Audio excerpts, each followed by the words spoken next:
तुम खुशकिस्मत रहे भगत कि 1931 में शहीद आजम कहलाकर चले गए। बट्टू ये कैसी बातें कर रहा है यारा? हमने मौत को एक मकसद के लिए चुना था, खुशकिस्मती के लिए नहीं। और मुझे काला पानी की सजा मिली। सोचा था 15 साल तक जेल में रहने के बाद जब आजाद मुल्क में लौटूंगा तो वो सपना जी सकूंगा जिसके लिए हम लड़े थे। पर मैंने क्या देखा? गुमनामी, बीमारी। भगत, उस आजाद भारत में मुझे दवा खरीदने के पैसे नहीं थे और मुझसे क्रांतिकारी होने के प्रमाण मांगे गए। क्या?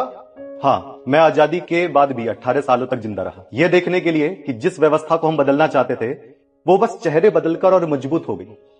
भगत यारा, मेरे साथ जो हुआ सो हुआ, पर आज के वर्तमान भारत का तो और भी बुरा हाल है यारा। हाँ यारा, हमारे प्यारे भारत, हमारे सपनों के भारत का ऐसा बुरा हाल देखकर मुझे बहुत तकलीफ होती है। बटू, हमने बहरी सल्तनत को सुनाने के लिए असेंबली में बम फेंका था। हमारा मकसद जान लेना नहीं, जान डालना था। हम चाहते थे पब्लिक सेफ्टी बिल और ट्रेड डिस्प्यूट बिल के खिलाफ मुल्क जागे। हम मजदूर और इंसान के हक की बात कर रहे थे। और आज के सत्ताधारी हमारे नाम की माला पहनकर इंसान को धर्म और जाति के नाम पर बांट रहे हैं। ये मजदूरों की नहीं, पूंजीपतियों की तिजोरी भर रहे हैं। भगत, अंग्रेजों की गुलामी से ज्यादा चुभती है अपनों की लूट।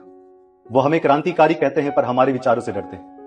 वो भी क्या दिन थे जब हम अपने विचारों को रखते थे, वे अखबारों और मीडिया के माध्यम से नौजवानों तक पहुंचते थे, जिससे नौजवान अंग्रेजों से लड़ने को प्रेरित होते थे।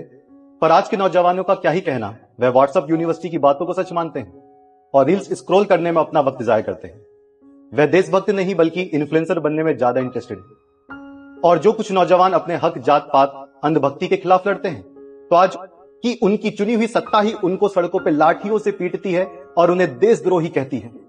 और उनकी आज की मीडिया जो लोकतंत्र का चौथा स्तंभ होने का राग गाती है, वही मीडिया सत्ता के नेताओं की चाटुकारिता करती है। क्या कर सकते हैं यारा? अगर मैं जिंदा होता आज के भारत में तो शायद यही सोचता कि मैंने 23 साल की उम्र में जिस भारत के भविष्य के लिए शहीदी को चुना, न जाने वो भारत किस अंधकार में भविष्य की ओर बढ़ रहा है।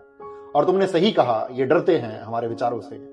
ये डरते हैं कि अगर इन्होंने हमारे विचारों को अपना लिया तो यह अंधभक्ति करना छोड़ देंगे और सवाल पूछना शुरू कर देंगे। और जिस दिन इस मुल्क ने सवाल पूछना शुरू कर दिया, उस दिन सत्ताधारियों की बनाई नफरत की सल्तनत ताश के पत्तों की तरह ढह जाएगी। हमने असेंबली को बहरा कहा था भगत, पर आज तो पूरा मुल्क अंधा बना दिया गया है। अंधभक्ति की पट्टी आंखों पर ऐसी बांधी है कि उन्हें अपने बच्चों का भविष्य भी नहीं दिख रहा। नहीं बट्टू, ये पट्टी उतरेगी। इंकलाब सिर्फ एक नारा नहीं है, वो एक जरूरत है। हमने सत्ता का बदलाव नहीं, व्यवस्था का बदलाव मांगा था। वो बदलाव अभी बाकी है भगत। हाँ, बाकी है। जब तक ये लूट, झूठ और अंधभक्ति का राज है। वैसे आज 18 नवंबर है यारा, तुम्हारा जन्मदिन। जन्मदिन मुबारक हो बट्टू यारा। थैंक यू यारा। इंकलाब जिंदाबाद।